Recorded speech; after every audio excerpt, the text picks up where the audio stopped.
അർജുനായുള്ള തിരച്ചിൽ അങ്ങ് ശിരൂരിൽ നടക്കുന്നതിനിടെയും അർജുന്റെ കുടുംബത്തിനെതിരെ സൈബർ ആക്രമണം. മലയാളികൾ എത്ര പ്രബുദ്ധരെന്ന് കൊട്ടിഘോഷിക്കുമ്പോഴാണ് സൈബർ ഇടത്തെ ഈ അവസ്ഥ. അർജുന്റെ അമ്മയും സഹോദരിയും ഭാര്യയും കരയുന്നില്ല.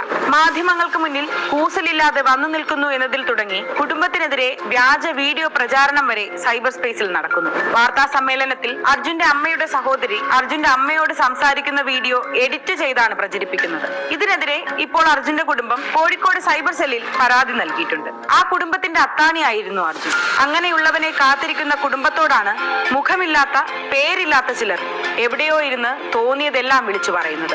ഇതാദ്യമായല്ല കേരളക്കര സൈബർ അറ്റാക്കിനെ കുറിച്ചുള്ള വാർത്തകൾ കേൾക്കുന്നത്.